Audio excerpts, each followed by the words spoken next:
What can the Arizona Cardinals do to put the brakes on a 5-game losing skid? And what's the right quarterback for the job? Expecting a stop by from the Hall of Famer, Kurt Warner, Johnny Venerable. Yeah, can't wait to ask number 13 make of this team. Is this a well-coached team? Can they dig themselves out of it? Plus, of course, we're going to talk Jacoby Brissett versus Kyler Murray. Who should start Monday Night Football? PHNX Cardinals starts now.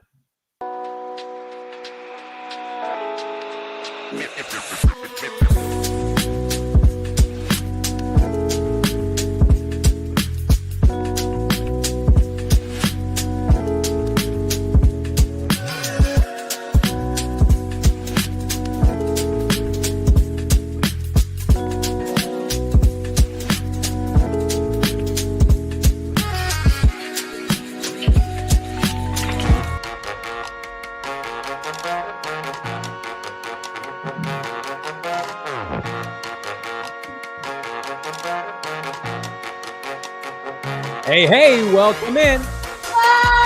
From Studio K, presented by our friends, your friends at Circle K. It's the PHNX Cardinals podcast, your premier, #1 in the world, Arizona Cardinal podcast. Like and subscribe. Leave us a 5-star wherever you get your programming. I'm Johnny Venerable. He is Bo Brock. We're going to be joined by the Hall of Famer himself, Kurt Warner, in just a minute. Bo, how are we living on this football Wednesday? We're living well, my friend. Beautiful day here in the Valley of the Sun. Of course, this episode of PHNX Cardinals brought to you by your friends over at Bet365. Download the Bet365 app today. Use the code PHNX365. Deposit $10. Place a bet for $5 and get $200 in bonus bets. Bet365.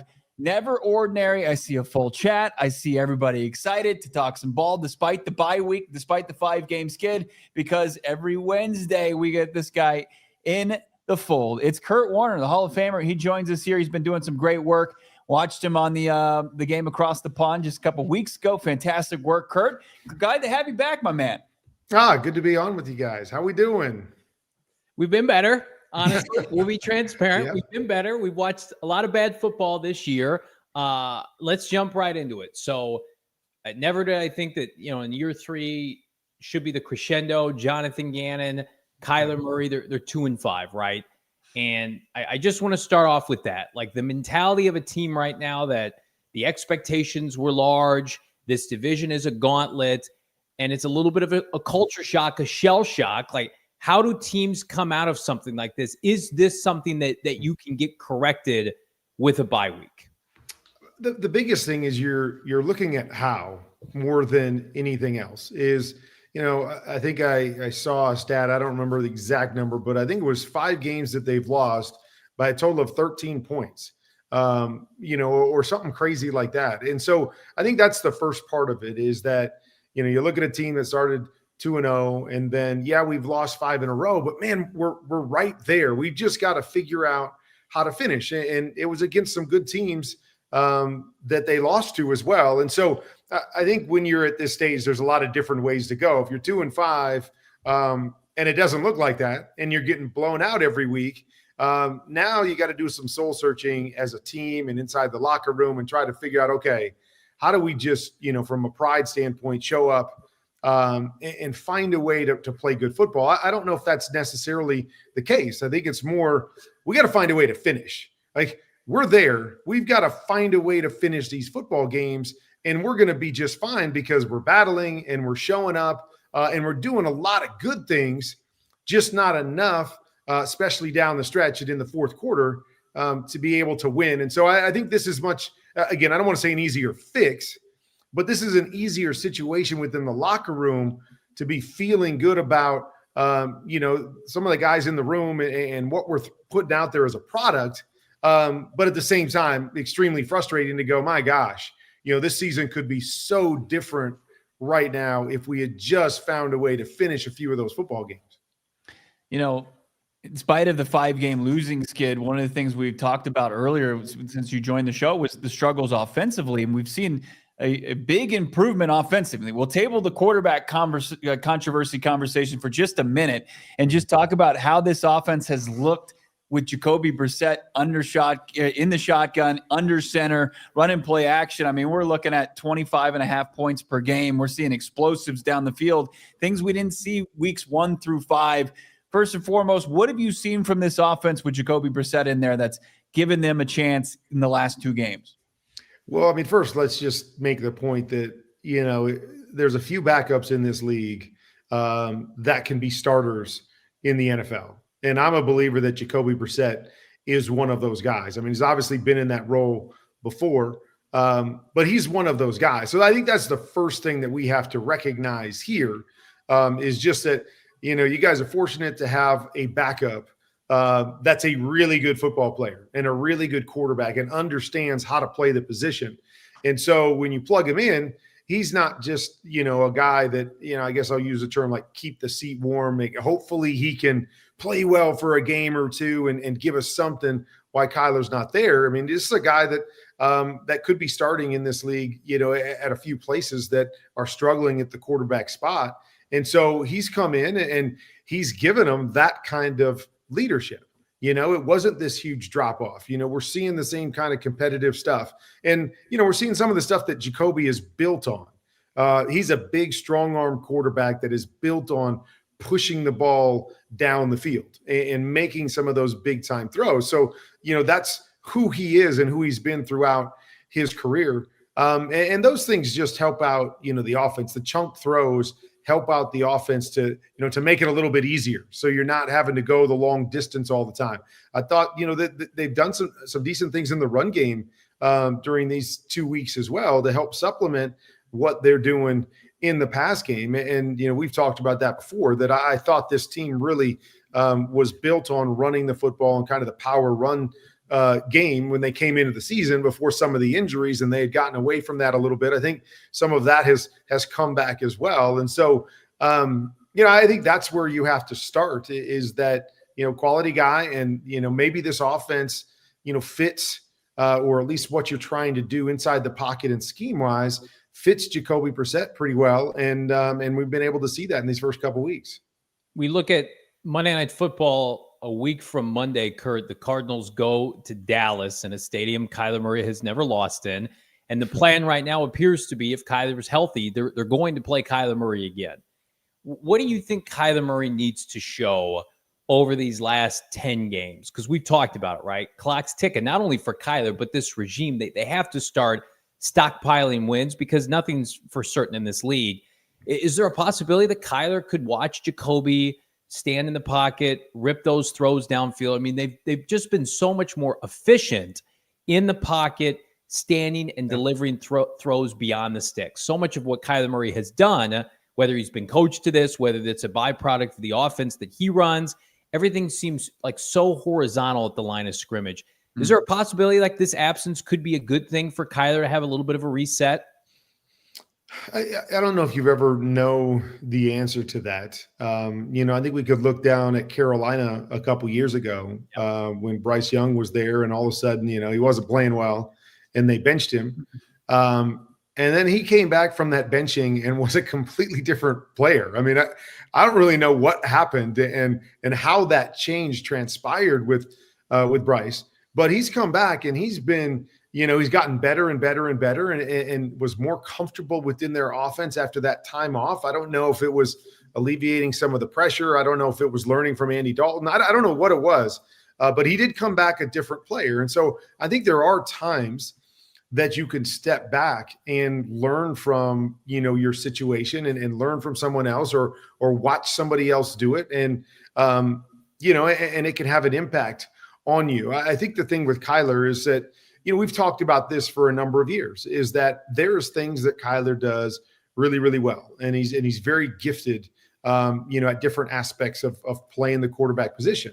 The one thing that he has struggled with throughout his career is the consistency of playing on schedule inside the pocket. And I shouldn't even say on schedule. I should just say inside the pocket with the ability to go from 1 to 2 to 3, going through his progressions. When number one's there, oftentimes that's not a problem for Kyler because, he can make all of those throws. But having the patience and the presence to stay in the pocket and allow the entire offense and the concepts to work for him. It has been something that he's struggled with throughout his career. And it's always been, I've felt, we've seen, MVP type play from Kyler. He's gone through half a season, as one of the MVP front runners. So we've seen really good play.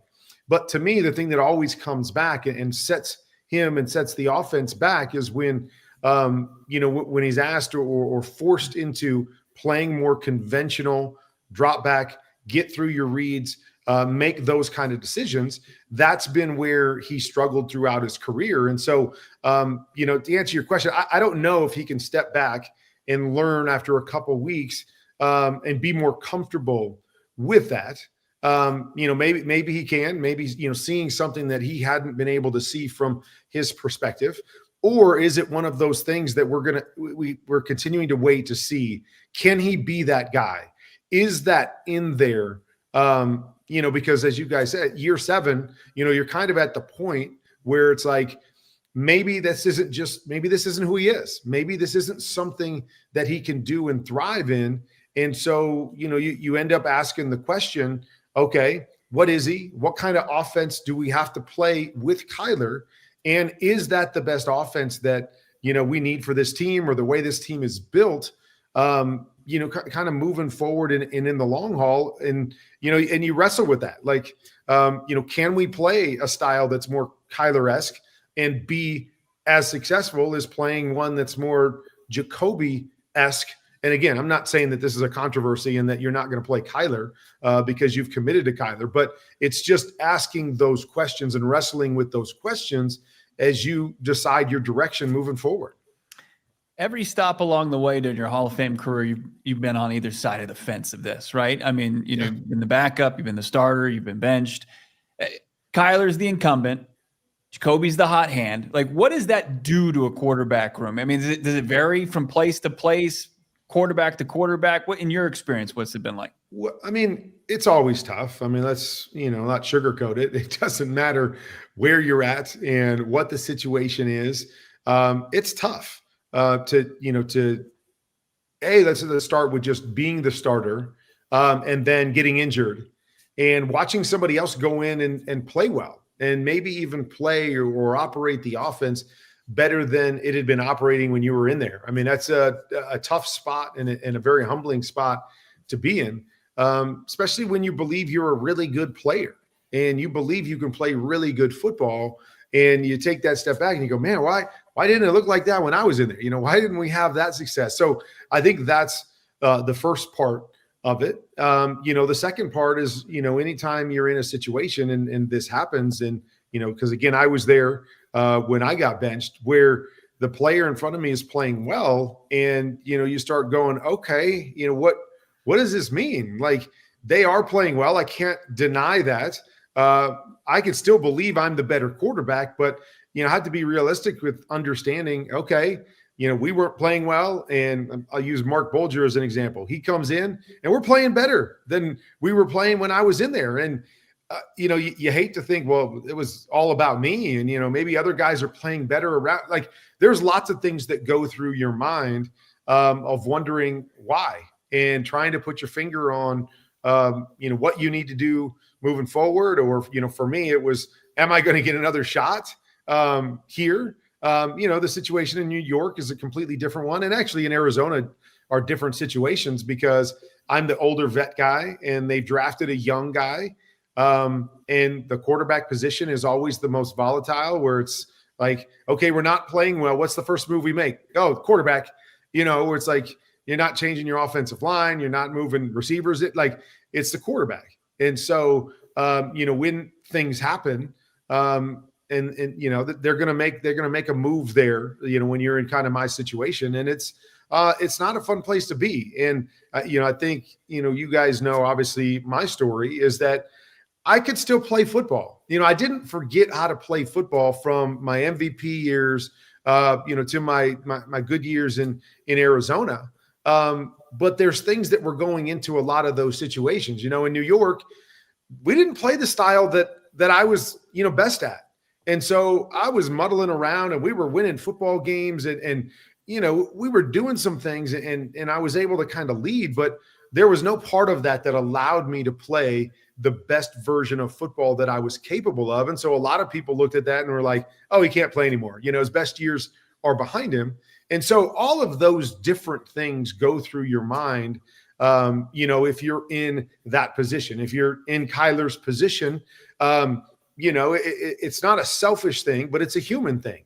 When the backup's playing well and the team's playing well with the backup in there, you're constantly going, okay, what does this mean? And what do I need to do different? And, is that guy better for this current situation?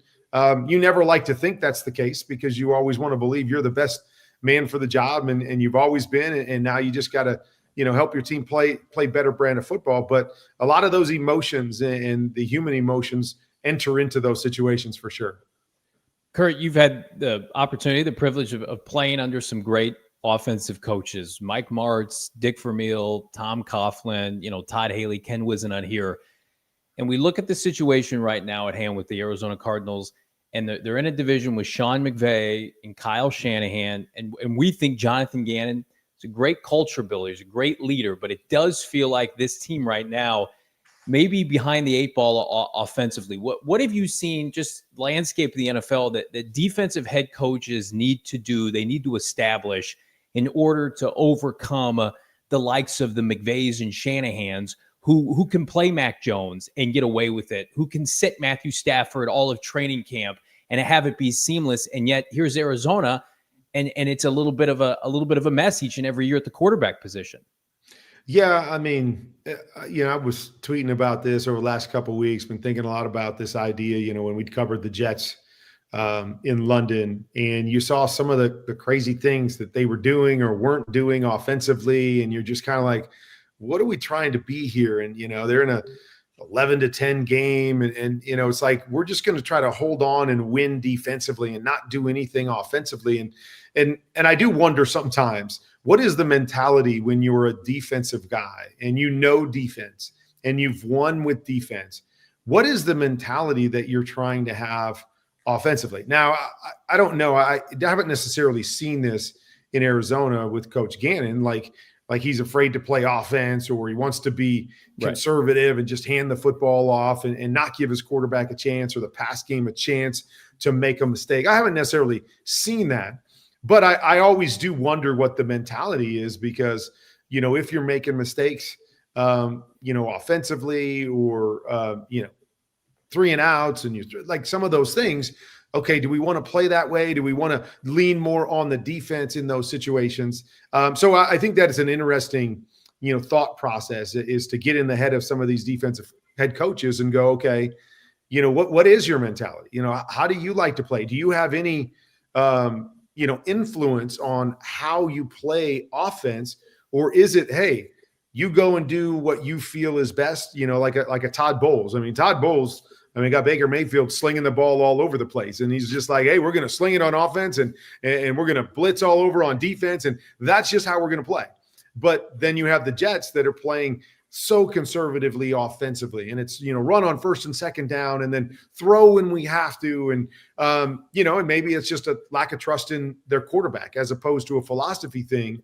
But those are questions I think you have to ask. The next thing that, you're asking, which isn't easy, is, you're saying, take a look at, the division, and Sean McVay's as good as there is out there, and Kyle Shanahan's as good as there is out there in terms of building offenses and how they scheme things.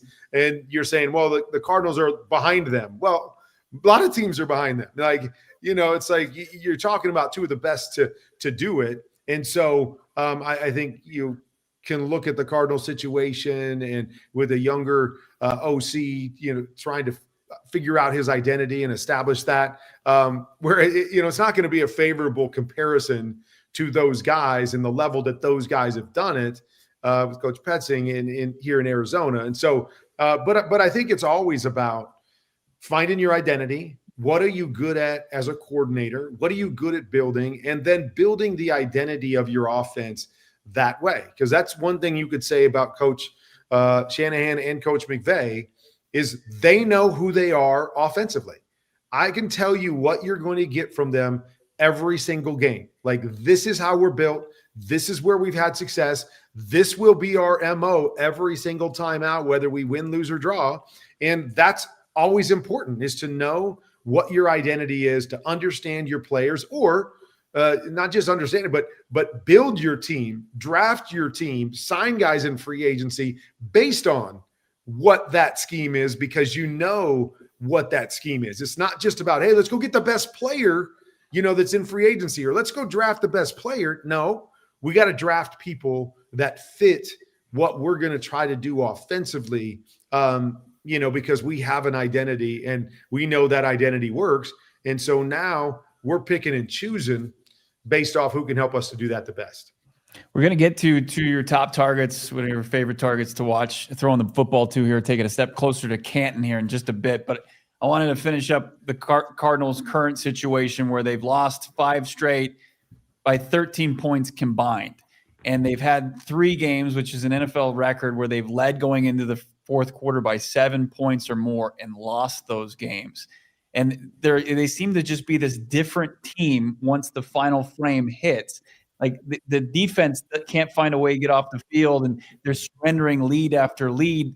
Can you put your finger on it? What's going on with the Cardinals, especially on that defensive side of the football, like quarters 1 through 3, and then this fourth quarter where they just, even when they won, Kurt, like they didn't finish on the defensive side of the football like I think people would have liked.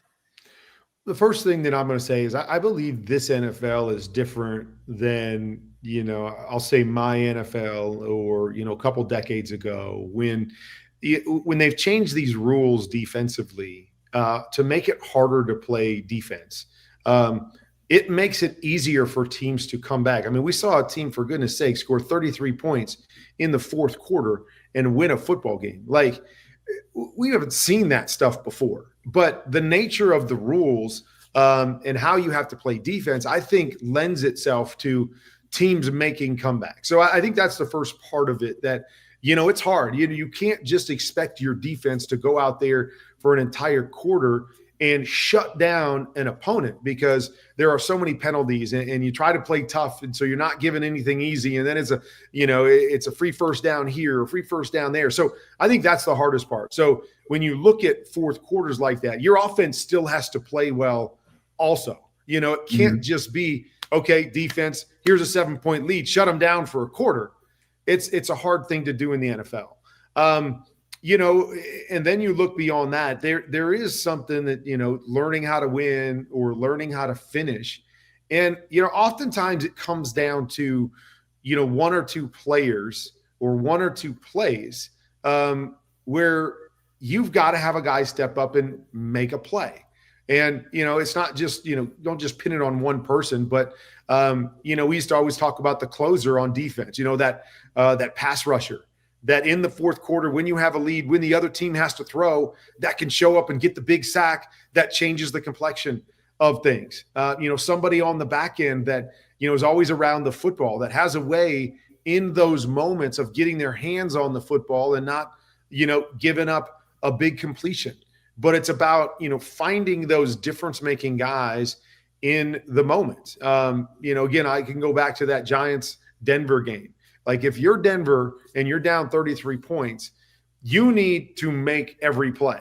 You've got to, the ball's up in the air. You got to get it going the other direction. You got to get the sack and create some havoc on the other side. And, I remember when I was with the Cardinals for a while, as we were still learning and building that culture, we played in a lot of close games, but we same thing. We didn't finish those close games. We didn't have anybody that understood, the intensity and the urgency and then the playmaking that you needed in those moments. As we got better and we made our run to the Super Bowl, that's what it was all about, especially defensively. We weren't a great football team defensively, just top to bottom. We had some good players, but I think that year we scored 426 points. We gave up 425 points. So that was kind of how we were built. But come playoff time, we had guys that made those game-changing plays, the Antrell Rolls and the DRCs and Bertrand Berries and those guys that when we needed that play, Carlos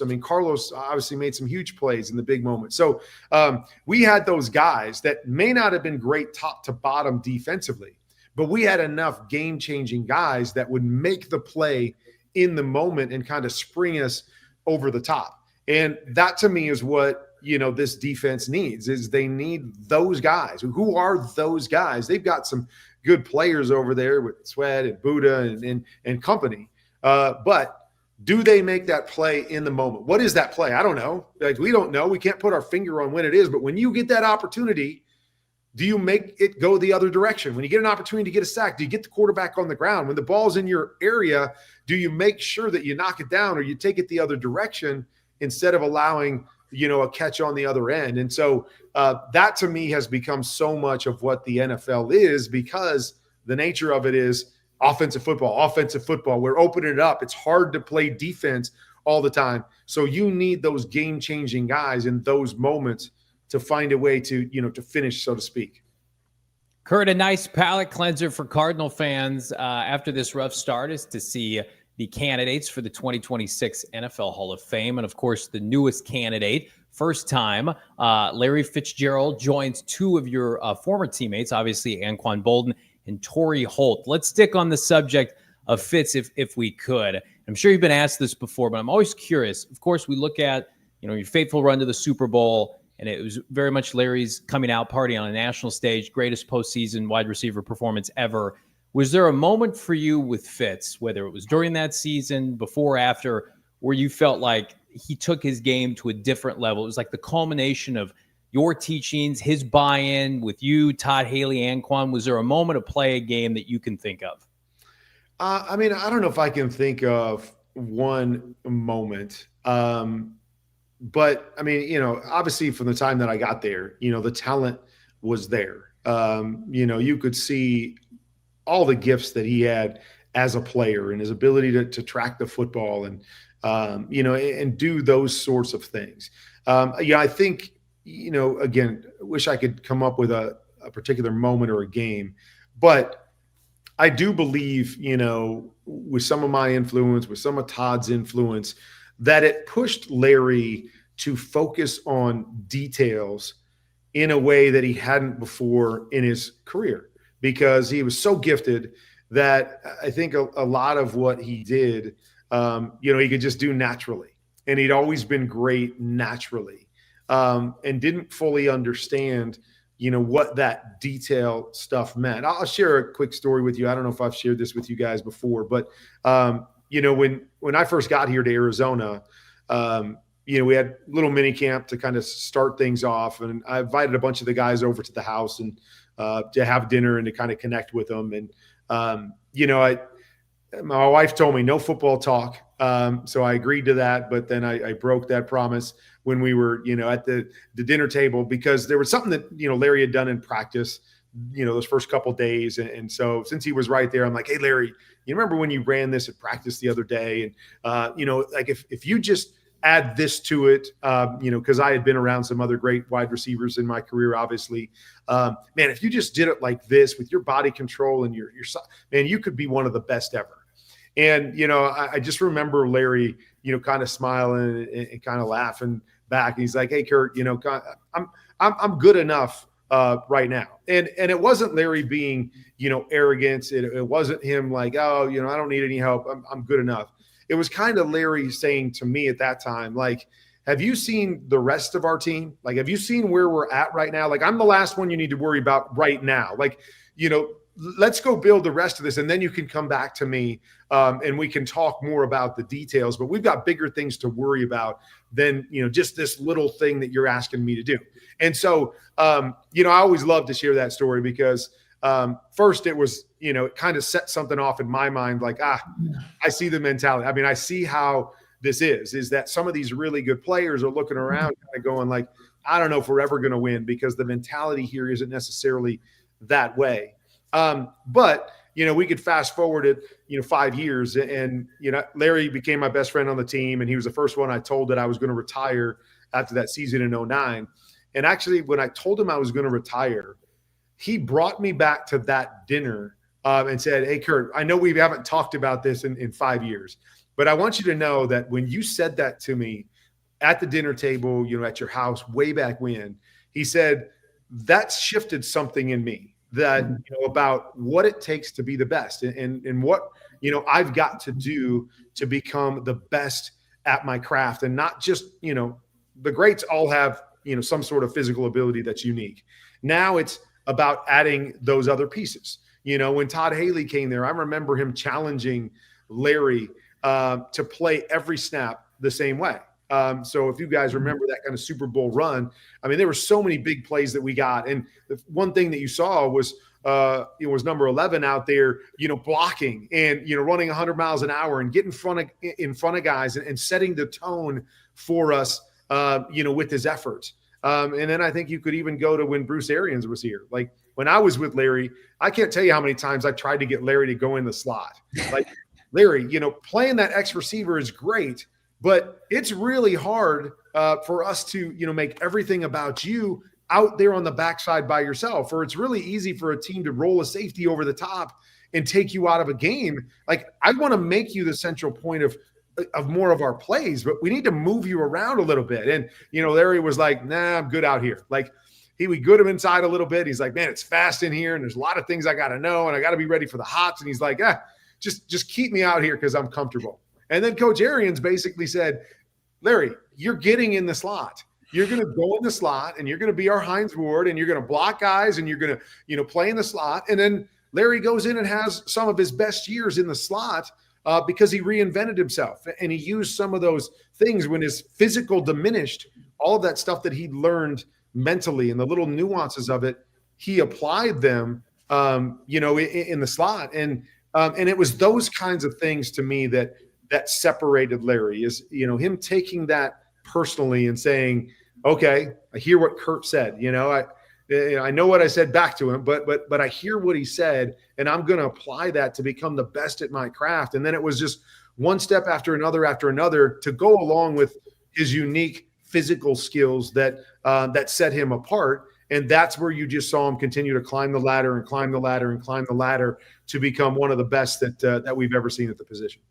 Incredible insight. Unbelievable story there as far as Larry Fitzgerald goes. I want to sneak one more in, if you don't mind. You quote tweeted a Kenny Dillingham press conference clip this week after their win, big win over Texas Tech on Saturday. It's about, Kenny talking about how you respond. You said that Dilly just gets it. I just wanted your thoughts as far as what you think makes Coach Dillingham so good and what you think maybe where he can go with his coaching career, because you seem pretty impressed with him. You said he gets it. Yeah, very much. I've known Kenny for a while and we've sat and talked ball, when he was in some other positions before, getting the head coaching job at ASU. But I just think that, a coach's role is to figure out how to elevate his players, encourage his players, bring a positivity to it, and understand the game and understand how it works. And what I mean by that is it's not always pretty and it's not always easy, and you don't always show up every week playing your best football. And so you have to be able as a coach to step back and understand that aspect of things, and continue to believe and trust in your players. You have to understand the different situations that go into it. The fans from the outside can think, that the sky is falling after a game, because it looks really bad or the scoreboard's really bad. And as a coach, you have to be able to step back and go, you know what, man, we didn't play all that bad, but it was this play, and this play that changed everything. And so you have to have those different kinds of perspectives on life in sports, because it's just how it works. Very few teams come out and play at this high level week in and week out without, some ups and downs. And, they've had some ups and downs and have found ways to win some games this year. And I think a lot of it comes back to Kenny and his ability to be able to connect with players and understand that guys are going to make mistakes, especially at the college level. Like, there's going to be, a moment, or throw or a miss somewhere along the way. And that's part of football. And so I just loved listening to him talk is just, hey, we played a game and we didn't play our best. And, it was rough. And, but hey, it's about coming back because I believe in my guys and I believe in who they are and what they're capable of. And, there's been moments where, I as a coach haven't done, my best. And you don't just scrap this whole thing and get discouraged and go the other direction. You continue to believe in your guys. And, and I think that encouragement and that belief takes good players and allows them to play good most of the time. And that's what you're looking for in sports. Is we'd all love it to be perfect and all the time, but it's not. And so I just loved that perspective that it wasn't stepping out. I tweeted a couple, weeks ago or maybe earlier this week. I coached high school football as well. And I think one of the things when you coach is that it's so easy to lose sight of, coaching from the perspective of teaching and learning, and to get caught up in the perspective of winning. And what I mean by that is like, if I'm just coaching a guy, and kind of like I analyze now, where it's different than coaching. Like analyzing now, I can, watch somebody on tape and I can step back and truly put myself into that player's, situation and go, okay, is this a bad decision? I understand what the results were, but would I have done the same thing? Can I understand why he's doing that? Now, a coach, when you're worried about winning, will sit and look at that and look at the results and go, okay, you can't do that. Look at this guy. He's open over here. And it's like, I get it. I get it that there's a guy open on film, but did the coach or did the player do what he was coached to do? Is there understanding behind why he made that decision? And if there is, we've got to be able to understand that and not just coach off of what would have helped us win in that situation, as opposed to, did he do the right thing?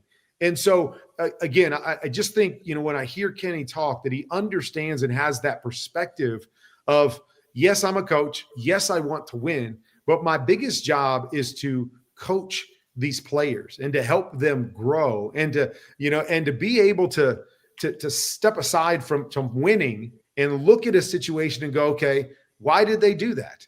Mm-hmm. And what's the reasoning and how do we need to coach that differently? Or was it just something like, yeah, I get why he made the decision and the result didn't work out the way that I wanted to. I'm not going to go and crush this guy, or this player, because I can understand that. And it's not always an easy thing to do because these coaches are under so much pressure to win. And so it's so easy to coach simply based off of winning, as opposed to stepping back and being able to coach off of, hey, I've got a bunch of young college kids that are doing their best. And how can I coach them through this? How can I help them when they have a bad game or we don't show up and play our best?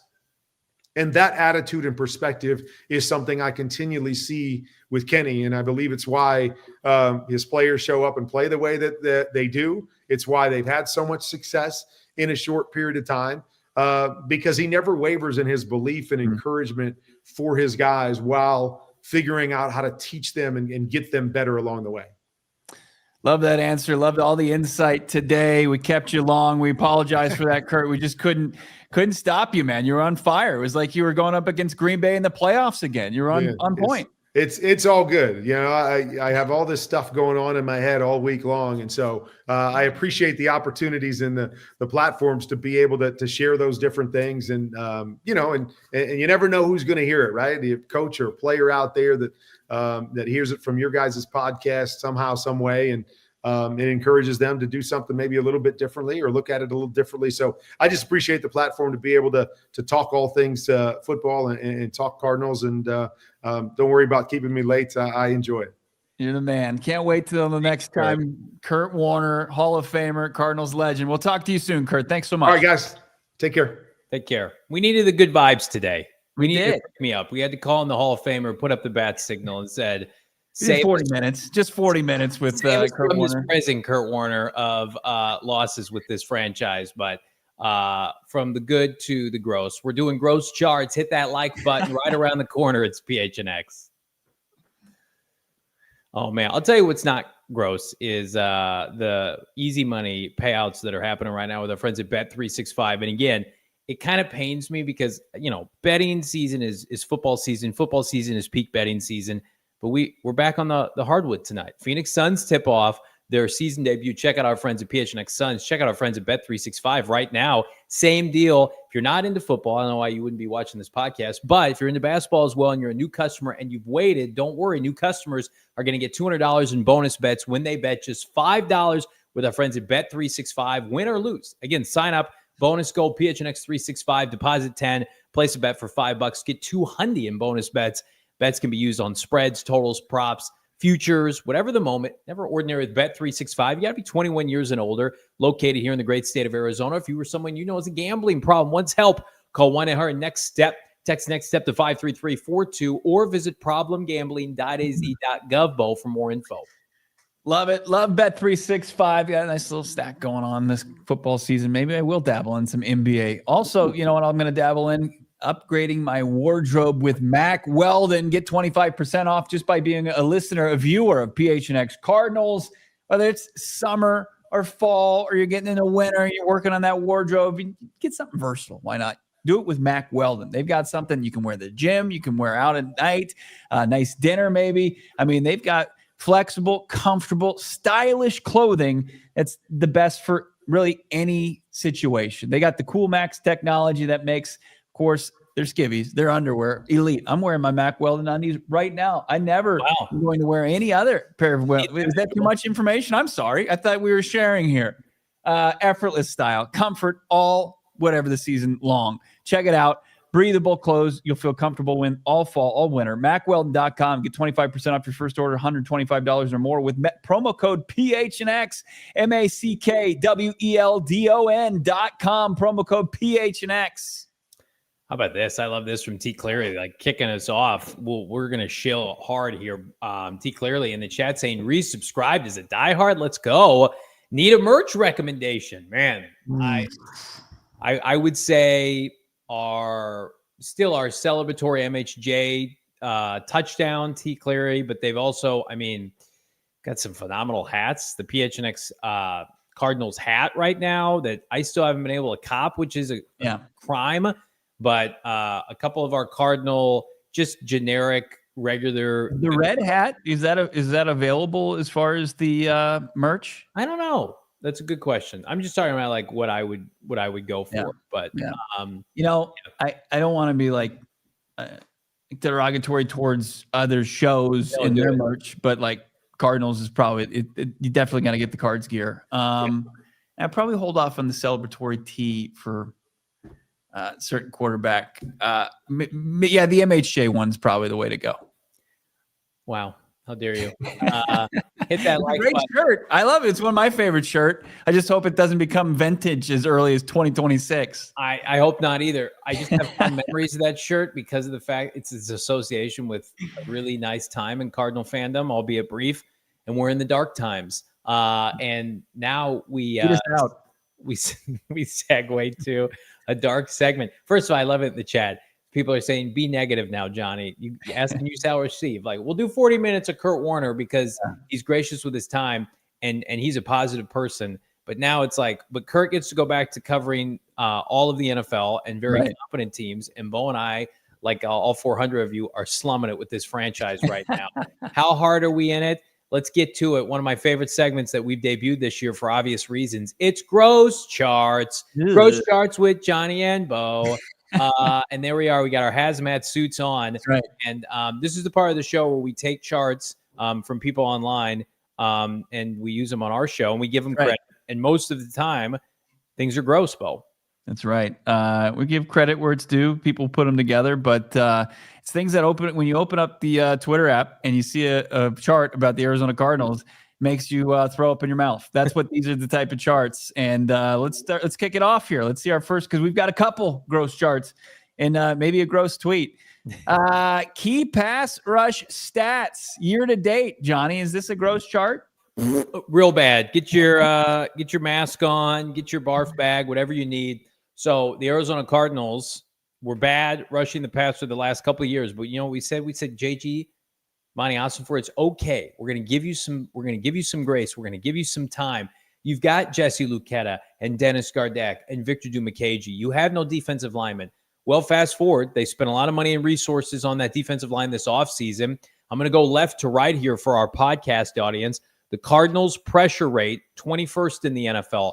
Pressure to sack rate, 29th. Sack rate, 28th. Blitz rate, 28th. It's like, let's just keep doubling down on what's not working, guys. Non-blitz pressure rate. So it's like, oh, well, let's win with 4. 22. And then pass rush win rate. I have no idea how this is 12th. But the Cardinals, if you look front to back, they are, I think, the worst pass rushing team in the NFL, not named either the Giants, which I find hard to believe because the Giants have good players, or the Jacksonville Jaguars. Like collectively, the Cardinals, you want green on your chart, they have purple, which means bad. Yeah. And look, if you see a lot of teams in purple and you look at where they are in the standings, it adds up. Also, you look at the teams in green, you look at where they are in the standings, and you're like, oh, okay. You're able to get to opposing quarterbacks. You got a shot at winning a football game week in and week out. Thought this was going to be different. It hasn't been with the personnel upgrades, or so we thought. Going to have to find a way to generate pressure. At this time last year, despite their personnel, they were able to generate some pressure during that little 4-game win streak. It's necessary. You got to be able to figure it out. Rallis did it last year. Can he do it? Second season in a row. Let's get to the offensive side of the football. You want to see something gross? Let's see it. Digging down in the dumpster, I found this little gem. Oh, my God. Average time to throw versus average intended air yards. So looks like time to throw, you've got Jacoby Brissett up there just under 3 seconds to throw, right? Mm-hmm. Yeah. He's all the way down here as far as average intended air yards. So the ball, as it's traveling through the air, Johnny, getting close to 9 yards per clip.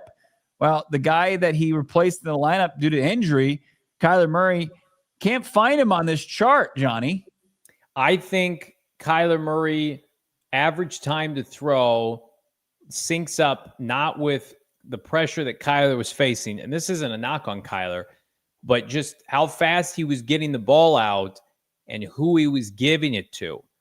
Like, I look at Kyler and Mac Jones, Bo, and I watched Mac Jones against the Cardinals and subsequently in the last couple of weeks, and they both Mac Jones gets the ball out quick, but he's doing it downfield. Where's Kyler Murray throwing the football to, Bo? He's throwing it to backs and tight ends. He's not throwing it to receivers. Jacoby Brissett is staying in the pocket longer. It's not disputed. He's in the pocket longer, and he's throwing downfield with the likes of Baker Mayfield, with the likes of Lamar Jackson, Jalen Hurts. So, I mean, like, I didn't need this chart to tell me that. I knew that. We watched. Everybody watched the bigger game. than I thought. I mean, Jacoby Brissett is the sun, and Kyler Murray is Pluto. It's not even close. No, it's like they're two different offenses. He's right there with Dylan Gabriel and Aaron Rodgers. Well, Brissett's up there with Baker Mayfield and Sam Darnold, Matthew Stafford. I mean, like, Jacoby might be hanging on to it just a smidge too long because Caleb Williams is known to do that as well. But I don't know, man. That's that. We talk about what needs to change for Kyler Murray. Like, Kyler Murray at the very least needs to be like, I don't know, over there by Spencer Rattler or Michael Penix, Stroud. Like, Kyler Murray right now is the worst quarterback in the NFL in intended air yards. Like, I think he's worse than Dylan Gabriel. So let me just say this too. And can we take that off the screen, Noah? Because it is gross. And I'm going to make something abundantly clear here, because I am of the mindset that Jacoby Brissett has played better in this offense. And that Bo, you put out the stats. Like, it's night and day. Mm-hmm. But here's what I'm not going to do. There's a clip going around. I'm not going to reference who it is here locally, but there's a clip going around. Basically, like, Gannon and Austin Ford are going to get a mulligan because the organization could just pin everything on Kyler Murray. If you're doing that, you're not a serious franchise. Kyler Murray may not be the solution long-term for this team. I think he probably is gone after this year. But to sit here and be like, well, Kyler Murray is the reason you're 2-5. No. And if they, I don't think Gannon and Austin Ford would do that with Michael Bidwell, but if they do, they should all be fired. Right. Because what that first chart, pass rush win rate, is Kyler Murray rushing the passer? Is Kyler Murray making Zay Jones drop a 4th and 2 to win the game? Is he making DeMercado fumble? But Kyler Murray is not a perfect quarterback. Right. Bo and I can agree on that. But to sit here and talk about, well, did Kyler Murray call that 4th and 2 QB sneak to Jacoby Brissett? Did Kyler Murray block Micah Parsons one-on-one with Jonah Williams that led to maybe the greatest pass rush performance of the last half decade? It's like that loser franchises put it on one player. Right. And I don't think Gannon and Austin Ford would do that. So not to knock other people here locally, we all have our bad takes. Certainly I've had my fair share of them. That is a bad take. The Cardinals are fundamentally broken top to bottom. Their coaching has been bad. Their player evaluation has been bad. Their player development has been bad in the draft. They haven't had good health luck. Like, there ain't one thing that's going well for this team right now, right, or otherwise. So, like, spare me with that. Jacoby Brissett's played really well the last 2 weeks, well enough for them to win. Guess what? They're still losing games. Lost. Is that Kyler Murray's fault? No. Right. Scapegoat. That's what they're trying to do. And then they're trying to just piggyback this quarterback contract controversy and bleed it dry. And it is.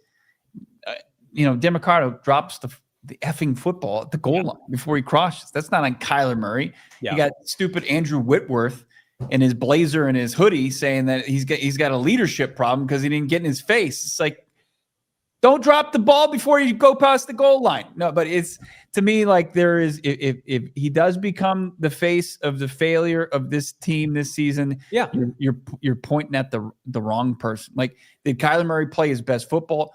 By no means, not at all. Right? Did Jacoby Brissett come in and expose where Kyler Murray could be better as a quarterback? Absolutely. But what did we say consistently during the first 5 weeks he was in there was he wasn't the problem either. He was playing decent games. He had a couple bad interceptions, but also some of those you could pin on, playmakers not doing their job. But to sit here and now, like, have this conversation like he's the reason for their downfall, then I think your blame is completely misguided. And I don't think Gannon and Austin Ford would do that.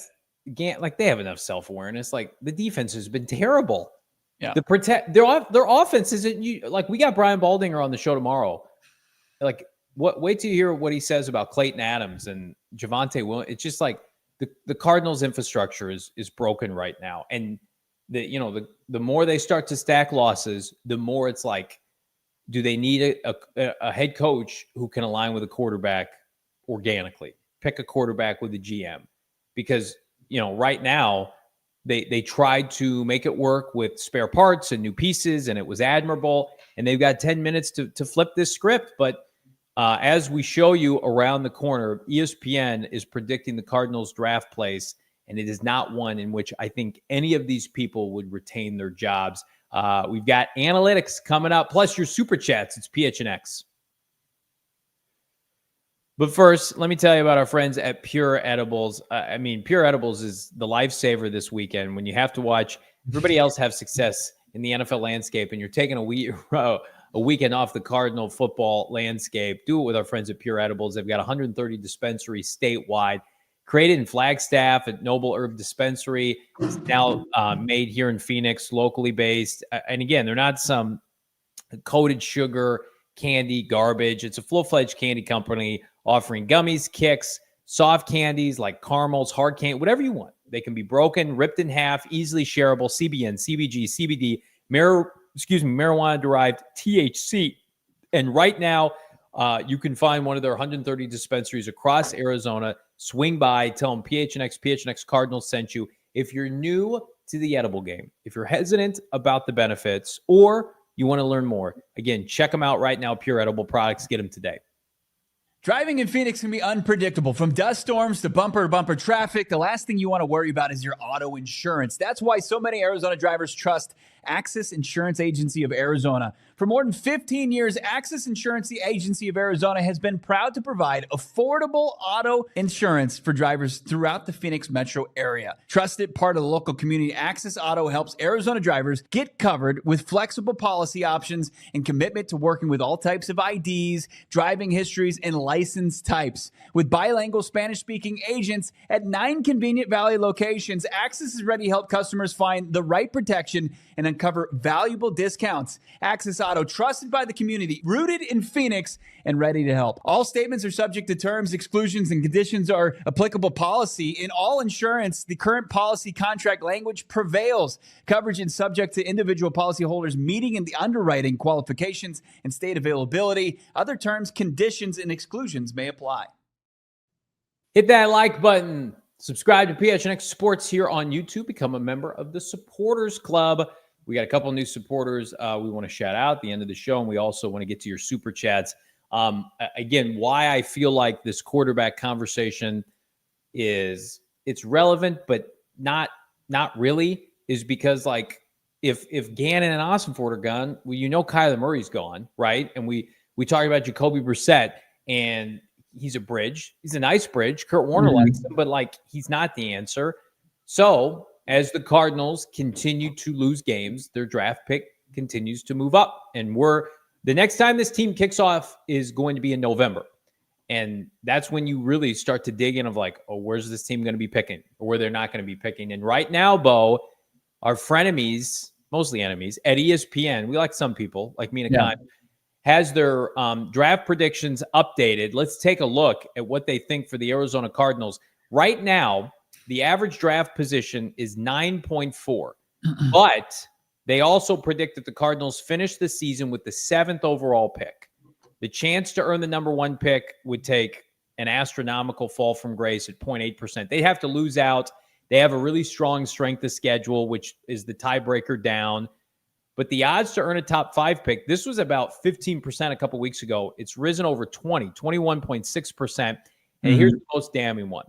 FPI, Football Power Index, chance to earn a top 10 pick, 64.5%, overwhelmingly. And this will continue to grow as the Arizona Cardinals continue to lose games, Bo.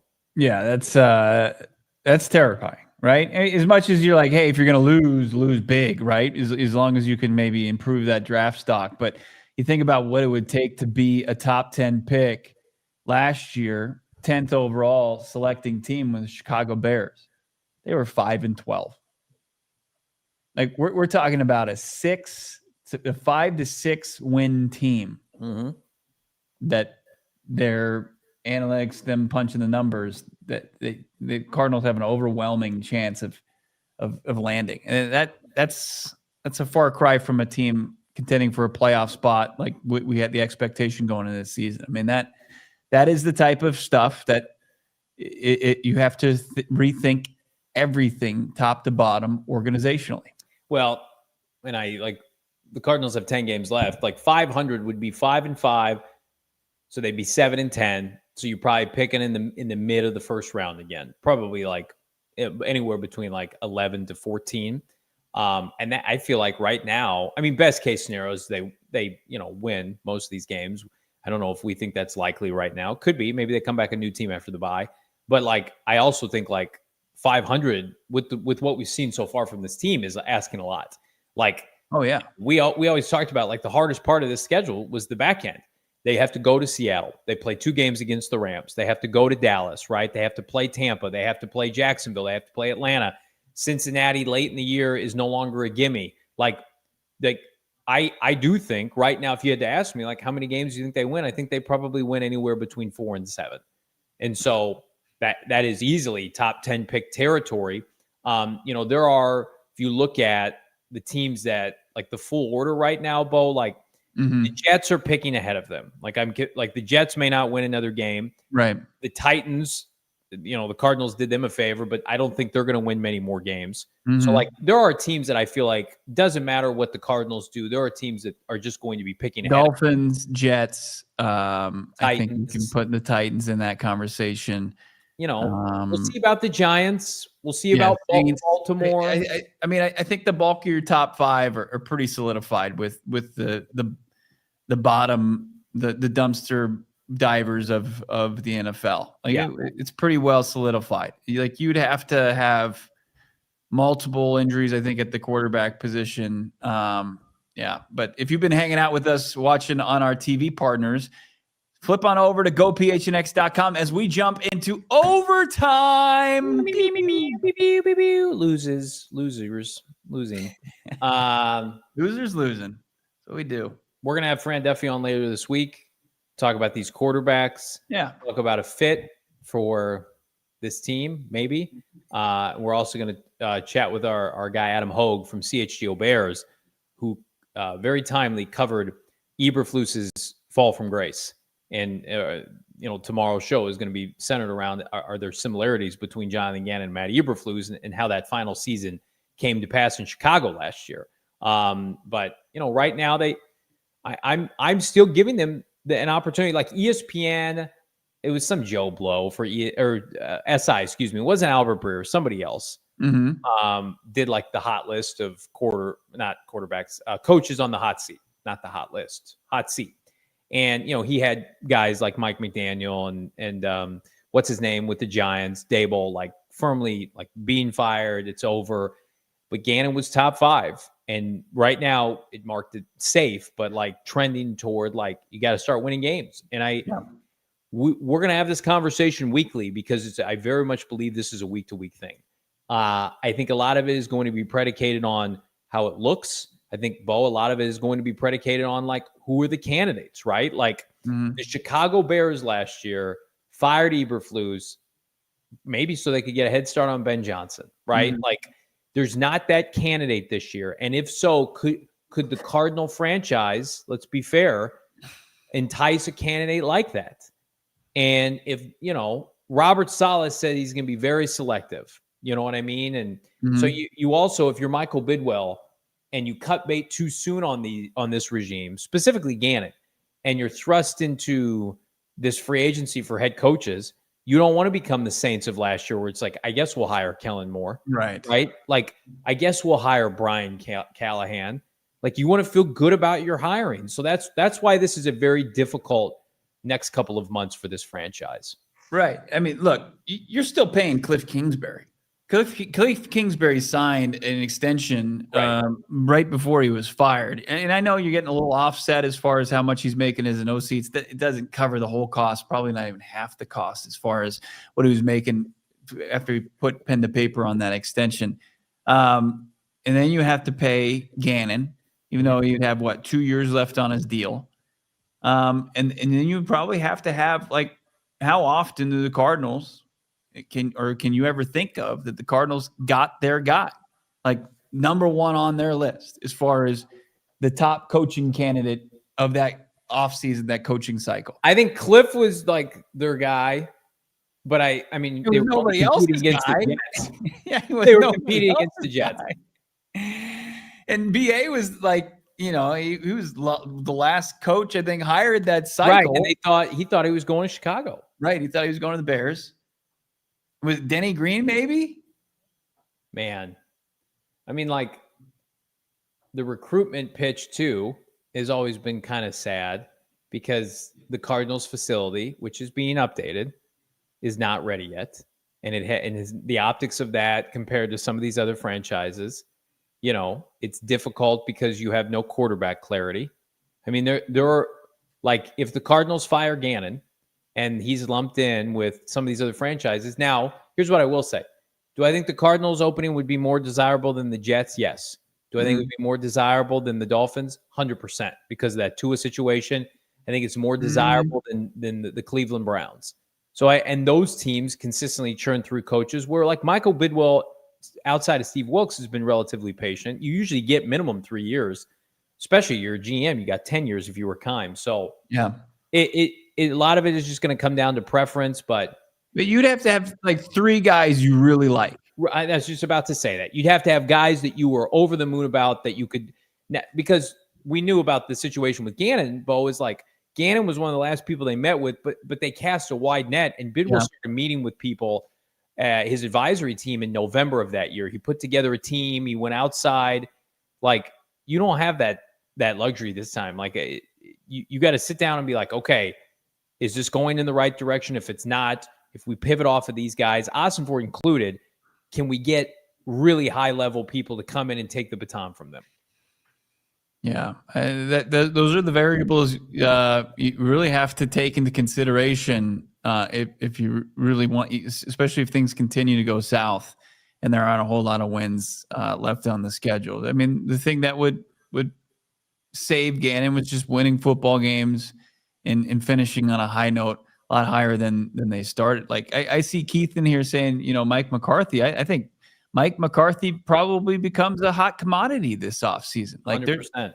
they're what Mike McCarthy, despite, a lot of the flack he takes, you look at his resume, and especially with these kind of chaotic organizations, they see this consistency and they say, you know what, that actually looks kind of nice compared to what, Aaron Glenn or some of these other first year head coaches brought. And then there's that thing. It's like a lot of the fan base, Johnny, that I'm seeing on the Twitter streets, they're saying, stop hiring first year guys. Right. So it's like, if you're seeing like I see Joe Brady in there, I see, somebody brought up the OC for the Bucs yesterday. It's just like, well, then you're just setting yourself up for kind of the unknown, and guys that, from the guy behind the guy is the top coordinators that don't have experiences as head coaches. So there's a lot that goes into this. And, I'm with Breer. I think it's along with the same messaging you and I have had, like it would have to be a just awful season. Like we're talking 4 to 5 wins for Gannon to be really heavily considered being fired. I mean, they have to continue what they're doing now. We're in an awful season. Yeah. Like Bo and I both agree on that. Like you're 2-5. Right. You finish the Titans game, we're probably not having this conversation. You finish the Packer game, we're not having this. They have forced us. This isn't our problem. It's their problem. They forced us to have this conversation. It's like our show, our fanboy podcast, PHNX Sports, PHNX Cardinals. We're the first people to put his record out there, like 14-27. What are we supposed to do with this? Right. Are we supposed to sit here and be like, 4th year will fix it? Well, right. It's you're in a division where everybody else not only is viable, but it's just high level people. And I want to believe that that's Gannon and Austin for it. But there's been a trickle down effect, and we'll cover this, I'm sure, in a future show, of why I have concerns now. The draft last year, 2024, the 3rd round, drafting a blocking tight end, missing on a bunch of picks. Now you fast forward, the handling of Clayton Adams, the handling of Kyler Murray, the handling of Drew Petzing, the fact that they have not developed one. I mean, they've had 3 off seasons, Bo. They have not developed one premier front 7 player under Gannon and Rallis. Yeah. Put everything else aside, they're quarterback situation. And you could say injuries and you can say limitations. Okay, well, you went and bought a pass rush. Where the hell is it? So it fundamentally, they have let everyone down up until this point. When you were this bad for this long, and we were at Kyler Murray's celebrity softball game. Gannon was beloved. Fans loved him. And listen, he was the toast of the town because he got the team to overachieve and they were competitive when people didn't think so. But man, oh man, the minute there were expectations with this team, you and I saw it, and we said it during training camp. We gave them the benefit of the doubt. But from August on, it just did not look right. It did not look good. Let's get into these super chats. You guys crushing in the chat all day long. How about a new all right, Dana. Dana's been a member for a month. Thank you, Dana Ballnower. Babes. Thank you, Dana. What is Drew Petzing good at as a coordinator? Thought it was the run game. Then Clayton Adams exposed that. Hasn't been able to teach K1 to run his offense. I mean, I think you said it. I mean, when's Black Monday 2026 in the NFL?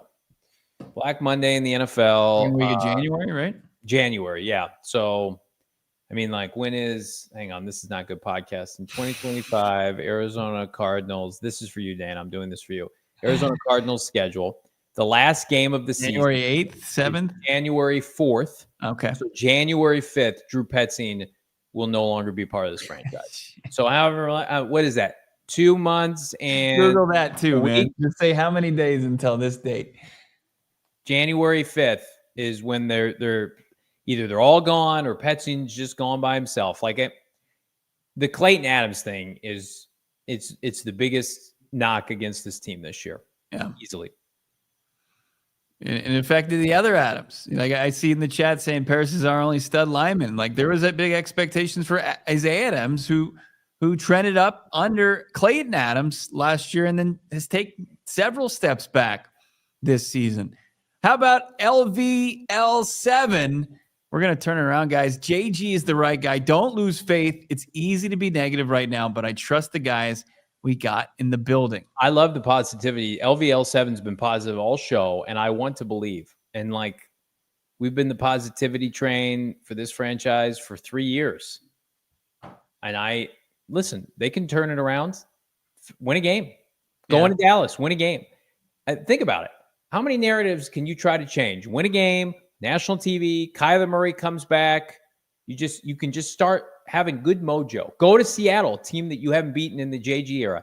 It's still all right in front of them, but history LVL7 would say, can they do it? No, they cannot. I hope they can, but history, stats, data would suggest they will not do it, and they will be replaced. I don't like the Dingo Flex telling LVL7 to get lost. I don't like that. I know being positive at this moment, it's like the video where the kid's on the bus and he's trying to rally his teammates and they basically tell him to shut up. I love that video. It's a great video. And we all feel like there's a certain Russell Wilson, it's a bit disingenuous, but I don't feel that with LVL7, and I understand there has there's been nothing to give you any feel for positivity in that they can right this ship, but it would take a good performance just to get people back on board. There's a single win would get people back on board, and it's up to the team to figure it out. But Rebel saying he's right with it. I like that. Rally together. Their style of play, though, is just so unlikable with how they always leave you with a bad taste in your mouth because of how they finish their games. That's a big problem. Because I was really positive for majority of that Packer game, but then the fourth quarter happened. Dylan Richards, longtime friend of the program, now our newest member. Thank you so much, Dylan Richards. We appreciate you. The best. Man, what a show today with our guy Kurt Warner, and we keep it going. We said we were going to have a robust amount of guests this week.